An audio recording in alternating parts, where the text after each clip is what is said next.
MBBS in abroad. Apollo MedSkill 6 years of MBBS program will be completed in 35 lakhs only. Satyababu club dancer Chenchal murder అయిపోయింది. ఆ case విషయంలో దొంగ సాక్ష్యం చెప్పడానికి ఒక మనిషి కావాలి. అదేమిటి సార్, మీ ఇంట్లోనే అన్ని రకాల మాయలు తెలిసిన మాయగాడు ఉన్నాడని మీరే అన్నారు కదా. వాడికి 4 డబ్బులు కొట్టించేస్తే చెప్తా. అమ్మలింగం, ఈ అమాయకుడు కొంప ముంచేస్తావు. ఇదేమిటి సార్, నా లైన్లోకి మీరు వచ్చారు? నేను నీ భక్తునే కదా, అందుకని. అన్నట్టు నీతో చిన్న పనుండి వచ్చానయ్యా. నా గబుక్కుని సబ్ ఇన్స్పెక్టర్గా ప్రమోషన్ వచ్చింది అనుకో, నువ్వు ఆనందిస్తావా లేదా? తప్పకుండా ఆనందిస్తాను. నాకు ప్రమోషన్ వచ్చినట్టుగానే నీ గబుక్కుని 10,000 రూపాయలు దొరికినాయి అనుకో, సంతోషిస్తావా లేదా? అంత డబ్బు దొరికితే తప్పకుండా సంతోషిస్తాను. అయితే ఇదిగో 10,000.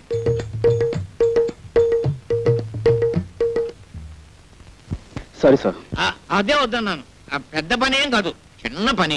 ఒక కూని కేసులో నువ్వు అక్కర్లేదు, ఇంత సాధ్యం చెప్తే చాలు. సారీ అండి, నేను ఆ జీవితం నుంచి బయటపడ్డాను. ఇదిగో ఆ మాటే అనొద్దన్నాను. అయ్యో, 64 కళ్ళు అరిచేతిలో పెట్టుకునేవాడివి నాయన. బాబు, ఇదిగో నాయన, నా బాబు కదా, బాబుగా. క్షమించండి, నా గత జీవితానికి దూరంగా బతకాలనుకుంటున్నాను. ప్లీజ్ వెళ్ళిపోండి. నువ్వు డబ్బు తిరస్కరిస్తున్నావు. ఒక చిన్న అబద్ధానికి 10,000 రూపాయలు ఇస్తున్నాను, అందులో సబ్ ఇన్స్పెక్టర్ చేత్తో ఇస్తున్నాడు. నీవు జీవితంలో ఈ డబ్బు కాదన్నావు అంటే చాలా అప్రయోజకుడు అయిపోతావు. బాగా ఆలోచించుకో. వస్తాను. నేను గుమ్మం దాటి వెళ్ళానంటే మళ్ళీ తిరిగి రాను. ఏమంటావు? మిమ్మల్ని గుమ్మం దాటి వెళ్ళిపోమంటాను. 30 రూపాయలు కొడుగా. ఎంత? 30 రూపాయలు శీఘ్రం కొడుగా. నేను చస్తే కొడవను. నువ్వు కొడవమన్నంతా కొడవడానికి నేనేం వెర్రివెధలా కనబడుతున్నానా? రైల్వే స్టేషన్ నుంచి చచ్చిన తహసీల్దార్ గారింటికి నీకు 30 రూపాయలు కొడవాలా? 3 రూపాయలు కొడుస్తాను. కుడుచుకుంటే కుడుచుకో, కొడకపోతే మానుకో. యో మీటర్ పారయ్యా. నేను చస్తే పారను. నువ్వు పారమన్నప్పుడల్లా పారడానికి నేనేం వెర్రివెధని అనుకున్నావా? బెజవాడి నుంచి ఇక్కడికి రైల్లో వస్తే ఆ పెట్టెలో నెత్తి మీద 4 పంకాలేశారు, కూర్చోడానికి దిమ్మ చెక్క లాంటి బల్లేశారు, కాలు మడుచుకోవడానికి శుభ్రమైన గది కట్టారు, బాతాగాన్ని కొట్టుకోవడానికి చుట్టూరా బోళ్ళంత మంది మనుషులు. మనం చదవాలనుకుంటే ఎదంటి వాడి చేతిలో పేపర్ ఉంది. ఇన్ని సౌకర్యాలు చేసి వాళ్ళు చేసిన ఛార్జీ ఎంత? అంతా కలిపి 25 లోపు. మరి నువ్వు నన్ను డొక్కులో పడేసి డబ్బాలో గులకరాయి ఆడించినట్టు ఆడించావు. పట్టుమని 10 మైళ్ళు తిరగలేదు, నీకు 30 రూపాయలు కొడవాలా? చెమ్ముతో కొట్టానంటే శాంతానికి సిద్ధమైపోతావు కదా అప్పీరుగా. నీకు దమ్మిడి ఇవ్వను. నీ దిక్కులో తోడు చెప్పుగా. పాదలుమా పల్లెటూరు వాడు కదా అని అతను మోసం చేస్తావా? మన ఊరు పరువు తీస్తున్నావు కదా. ఆయన అందిస్తే అని తీసుకుని మరేం వెళ్ళి అలా పెట్టి గడ్డి వెళ్ళ హప్పి. అయ్యో అయ్యో అయ్యో, உங்களுக்கு ஒரு வணக்கம், உங்க அப்பாவுக்கு ஒரு வணக்கம். నోర్మై, నా అప్ప సంగతి నీకెందుకురా? దాని ఇష్టం అది ఎవరితోనో లేచిపోయింది. చెంబుతో కొట్టానంటే శాంతానికి సిద్ధమైపోతావు కదా హప్పిని. ఏమనుకున్నావో? భలే వాడువాయా బాబు, భలే చావుగిరాకి తగిలింది పొద్దున్నే. నువ్వు వద్దు, నీ డబ్బులు వద్దు. వీడి సుత్తి కాదు బాబు, రంపం ఉప్పిరుగే కదా ఉప్పిరుగా.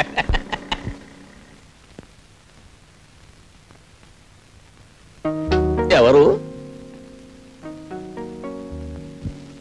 నువ్వు మా సుబ్రహ్మణ్యం కొడుకు రాజావి కదూ? కులాసాయి రావాలి హప్పిరుగా. నేనేదో ఇలా ఉన్నాను అనుకోండి.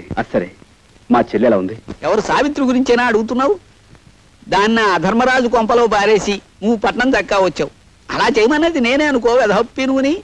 ఓ రోజున వాడికి ఏం దిమ్మదగులు పుట్టిందో ఒంటరిగా ఉన్న దాన్ని చూసి బలాత్కారం చేయబోయారు. నేను కాదు, ఆ వెధప్పిరుగా. ఆ ధర్మరాజును కత్తికోకండగా నరికి ఆ పని చేయకపోయినా అంత పని చేసి ఓ అబ్బాయి నీ చెల్లెల్ని కాపాడాడు. ఎవరా అబ్బాయి? మన ఊరికి కొత్తగా వచ్చిన మాస్టర్ బాబు. అతన్ని నీ చెల్లెల్ని రక్షించడమే కాదు, పెళ్లి కూడా చేసుకున్నాడు. దాంతో అతగాడి మీద కక్ష కట్టి ఆ ధర్మరాజు అతని ఉద్యోగాన్ని పీకించేశాడు. దాంతో వాళ్ళ పరిస్థితి మరీ దుర్భరంగా తయారైంది బాబు. ఒక్క మాటలో చెప్పాలంటే మునుపు మీరు అనుభవించిన దరిద్రం అంతా ఇప్పుడు వాళ్ళు అనుభవిస్తున్నారు. బాబు, నిన్ను చూస్తుంటే 4 రాళ్లు సంపాదించి ఆర్థికంగా బాగానే ఉన్నట్టు కనిపిస్తున్నావు. నీ తోడబుట్టింది కష్టాల్లో ఉన్నది, దాన్ని ఆదుకోవాల్సిన కనీస ధర్మం నీది. పెద్దవాడిని, నా మాట విను. నువ్వు డబ్బు తిరస్కరిస్తున్నావు. ఒక చిన్న అబద్ధానికి 10,000 రూపాయలు ఇస్తున్నాను, అందులో సబ్ ఇన్స్పెక్టర్ చేత్తో ఇస్తున్నాడు. నీవు జీవితంలో ఈ డబ్బు కాదన్నావు అంటే చాలా అప్రయోజకుడు అయిపోతావు. బాగా ఆలోచించుకో.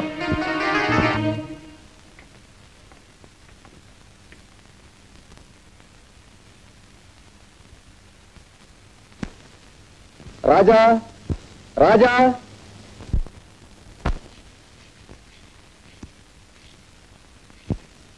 నమస్కారం సార్.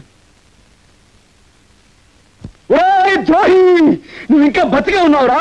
నీ రక్తం కళ్ళ చూస్తాను. నాకు శిక్ష పడ్డా సరే నేను చంపేస్తాను రా. నీ అంతు నిన్ను. Order order. నువ్వు దౌర్జన్యం చేయడానికి కోర్టు అనుకున్నావా మరి ఏదైనా అనుకున్నావా? సారీ సార్, ఒక ప్రముఖ ప్రఖ్యాత జర్నలిస్ట్ అయ్యుండి కూడా ఇంత ఆవేశంగా మూర్ఖంగా ప్రవర్తించాను అంటే నా మనోవేదన మీకు ఏ విధంగా చెప్పుకోను, ఎలా చెప్పుకోను. స్వర్గస్థురాలైన చెంచల నా అభిమాన నర్తకి, ఆమె అభిమాన సంఘానికి నేను ప్రెసిడెంట్ను కూడాను. నా కళ్ళ ముందే ఇంత ఘోరం చేసిన ఈ దుర్మార్గుడు మళ్ళీ నాకు అడ్డపడేసరికి ఈ ఆవేశాన్ని అణుచుకోలేకపోయాను. ఇలాంటి దుర్మార్గుడిని క్షమించండి సార్.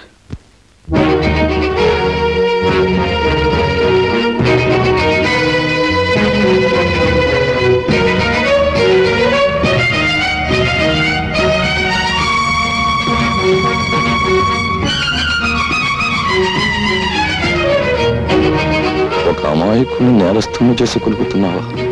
అనుభవిస్తావురా లింగం, అనుభవిస్తావు.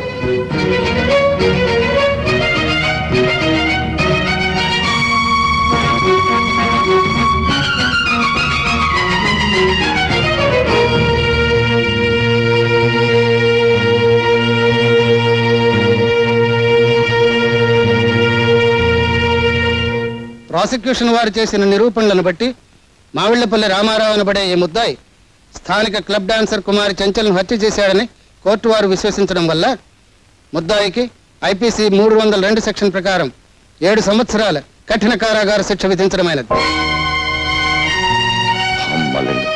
ఎంత దారుణాలు కొడుకెట్టారు.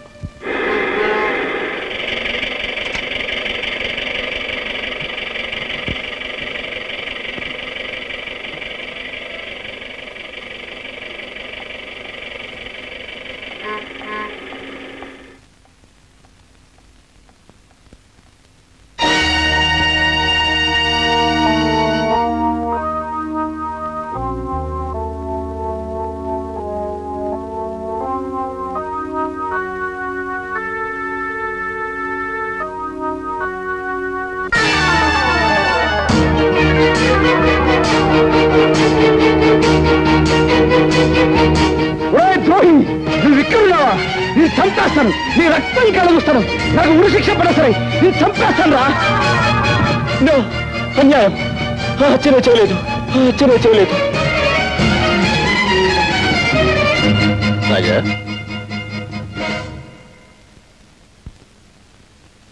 గురుమూర్తి గారు, మా చెల్లెలు ఎక్కడికి వెళ్ళిందో మీకు తెలుసా అండి? ఇదేనా నువ్వు రావటం? అవునండి. అయితే నీకు ఈ సంగతి తెలిసి ఉండదు. ఉద్యోగం కోసమని మీ బావ పట్టణానికి వెళితే అతని మీద ఏదో కూనీ కేసు పడిందట. ఎవడో బద్మాష్ గాడిచ్చిన దొంగ సాక్ష్యాన్ని నమ్మి అతన్ని జైల్లో పెట్టారట.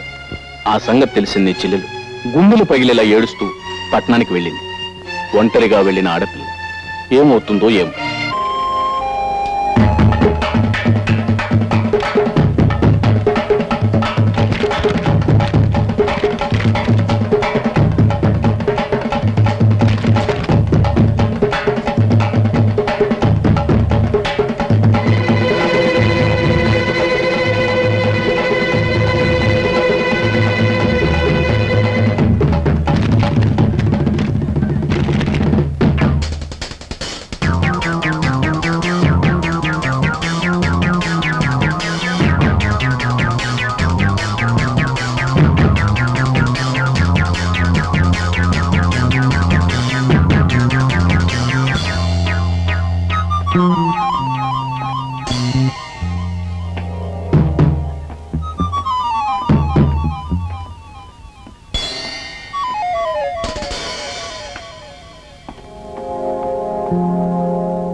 మా చెల్లెలి పట్టణానికి కొత్త, ఎక్కడెక్కడ తిరుగుతుందో, ఎన్ని కష్టాలు అనుభవిస్తుందో అని భయంగా ఉంది. చెల్లెమ్మ సంగతి మాకు వదిలే గురు.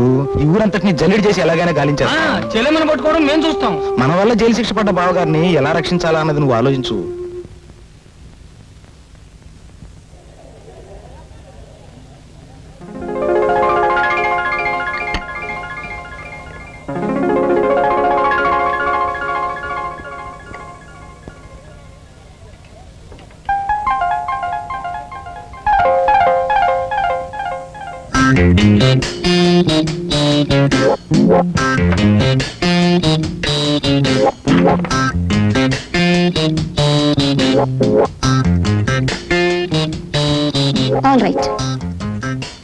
విషయానికి వస్తున్నాను. నేను నిన్ను ప్రేమిస్తున్నాను, పెళ్లి కూడా చేసుకుంటాను. ఇంత ఫ్రాంక్ గా మాట్లాడే మనుషులు మీరు ఎప్పుడు చూసుంటారు కదా. నాతో మాట్లాడకపోతే మీకే నష్టం. నేను 3 అంకెలు లెక్క పెట్టేలోపు మాట్లాడకపోతే నలుగురు వచ్చి పోట్లాడేలా చేస్తాను.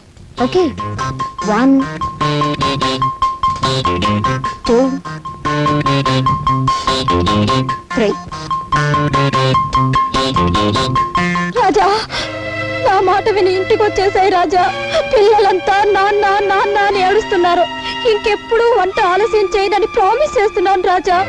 రాజా, నేను నీ చరణదాసుని రాజా. చరణదాసి లేదు, మసాలా దోశ లేదు. రాజా, మర్యాద వెళ్ళి ఇక్కడి నుంచి. బాబాయ్ గారు, మీరైనా కాస్త చెప్పండి బాబాయ్ గారు. పోపుల డబ్బా ఏదో ఒంట్లో బాగోక వంట కాస్త ఆలస్యం అయిపోయింది. దాని గురించి నన్ను తిట్టి పిల్లలు కొట్టి ఇక్కడికి వచ్చేసారు. ఇంట్లో వండి నన్ను అంతా అలాగే ఉండిపోయింది. నన్ను ఏం చేయమంటారు? పిన్ని గారు, మీరు కడుపుతో ఉన్నప్పుడు మీతో ఆయన దెబ్బలాడి ఇలాగే వచ్చేసారా? చెప్పండి బాబాయ్ గారు. ఏమిటయ్యా ఇది? ఏమిటిది? క్రితం సార్ ఆ అమ్మాయి ఏదో తప్పు చేసిన నువ్వు చేస్తున్నది ఏమిటి? ఇంటి ఇల్లాలు వీధులు పడి బతిమాలుతుంటే బుద్ధి లేదట నీకు? మాస్టరు, నాకు ఇంకా పెళ్లి కాలేదండి. రామరామ, మీకు పెళ్లి కాలేదా? ఎందుకండి అబద్ధం చెప్తారు? కావాల్సి వస్తే ఈ తాళి చూడండి. 3 పిల్లలు బాబాయ్ గారు. ఆ వేళ ఆ తాళి చూపించి 3 బిడ్డలు తెల్ల నాతో చెప్పలేదు నువ్వు. ఎవరైనా వింటే గడ్డి పెడతారు. బుద్ధి లేటా నీకు? వెళ్ళు, ఇంకేం మాట్లాడుకో, ముందు వెంటనే వెళ్ళు. జాగ్రత్తగా తీసుకెళ్ళమ్మా. చాలా థ్యాంక్స్ బాబాయ్ గారు. పోదా, రండి రాజా. పిల్లల్ని తీసుకొని బీచ్ కడదాం. రండి రాజా.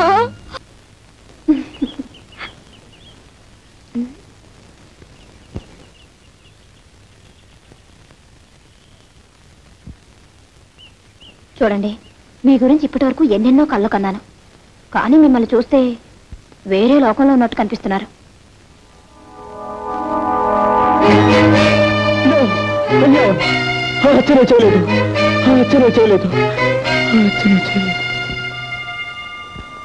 ఎలాగైనా సరే నేను అతన్ని విడిపించాలి.